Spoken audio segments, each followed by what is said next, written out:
Did you know the U.S. government once made movies to trick and scare people into banning weed?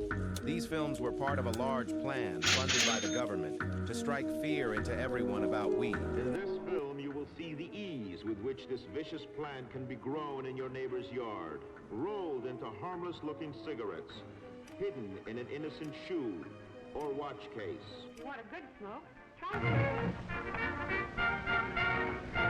Smoking the soul-destroying reefer, they find a moment's pleasure, but at a terrible price. Debauchery, violence, murder, suicide. Ever wondered why marijuana, a plant with known medicinal benefits, was demonized and banned? The answer lies in a complex web of history, politics, and economics. Let's unravel this mystery together. So, why was the government so desperate to ban weed? In the early 1900s, Mexican immigrants introduced marijuana to American culture. Unfortunately, this led to a lot of racial prejudice. The government and media exploited these fears, associating weed with crime and violence, especially in minority communities. Headlines like "Marijuana, Assassin of Youth" created a panic and fueled the desire to ban it. Big industries saw hemp as a threat. Hemp, a cousin of cannabis that doesn't get you high but has minimal THC, is incredibly versatile and cost-effective. It can replace more expensive materials in a wide range of products, from clothing to paper and even fuel, which threatened the profits of the timber, cotton, and oil industries. Powerful businessmen like William Randolph Hearst, who owned large timber holdings, and the DuPont family, who had investments in synthetic fibers, pushed hard to outlaw hemp to eliminate competition. Their influence in politics manipulated public perception, prioritizing their money and control over the potential benefits of hemp. Did you know that hemp was set to be a major player in the paper industry? 1 acre of hemp can produce as much paper as 4 acres of trees each year. However, the Marijuana Tax Act of 1937, which heavily taxed hemp, crippled the industry. This led to significant economic losses estimated in the billions of dollars over the decades. The media played a huge role in spreading fear about marijuana. Sensationalist stories and films like Reefer Madness portrayed weed as a dangerous drug that led to insanity, violence, and moral decay. These films were part of a big plan, funded by the government, to make everyone afraid of weed. In 1936, Reefer Madness came out. It was supposed to warn parents, but it showed marijuana making people go crazy and commit crimes. That same year, Marijuana, the Devil's Weed, was released. This movie showed a woman smoking weed and then spiraling into a life of crime, even kidnapping a child. In 1937, Assassin of Youth continued the scare tactics, showing young people's lives ruined by marijuana. The propaganda campaign was wildly successful in turning the public against weed. Sensational stories and scare tactics filled the media, making everyone fearful. Then, the U.S. government took a bold step. Right when everyone was freaking out, the government put the hammer down. Just like that, marijuana was banned. It's crazy how movies and a little manipulation can change everything. This law wasn't about keeping us safe from a dangerous drug. It was about money and control. Powerful people in politics and big businesses saw how popular weed was becoming and panicked.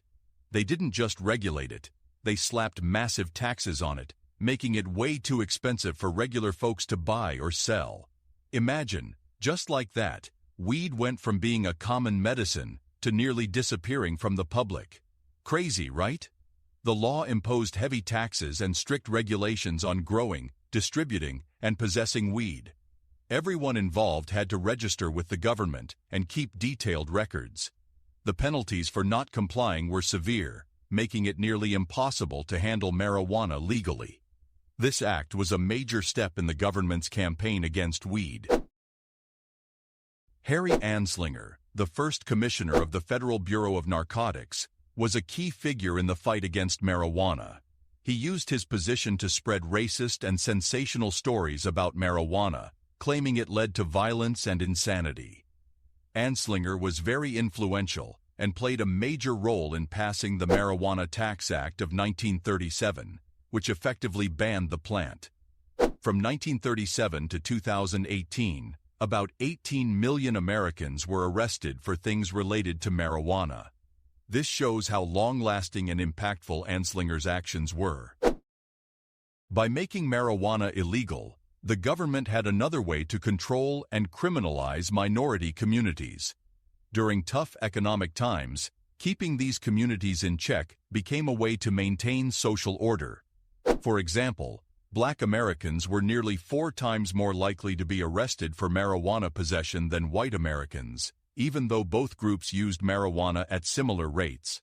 This showed how marijuana laws were used to unfairly target and marginalize minority communities. The early 20th century was a time of moral conservatism. Many people believed that banning substances like alcohol and marijuana would help uphold social values and reduce crime. This was part of a broader movement to control behavior and promote a certain moral standard. At the time, there was very little scientific research on marijuana. Most people didn't understand its effects and potential benefits.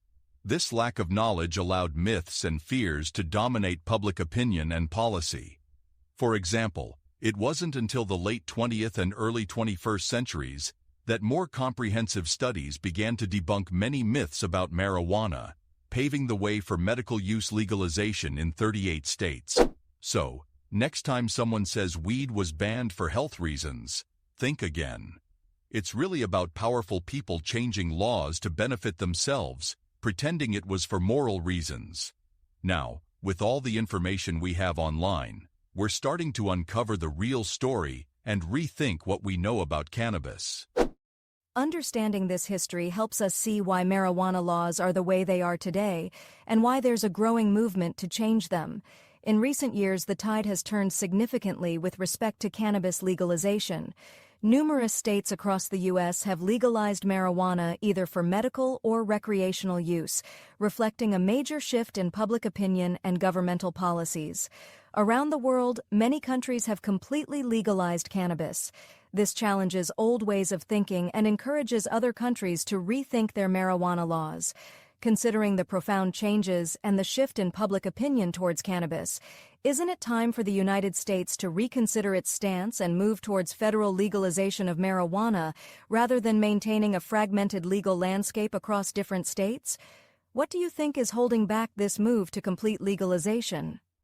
Drop it in the comments below, and guess what? We're opening our very own dispensary in California soon. Hit that subscribe button and join our growing community. Stay tuned to Know Your Weed.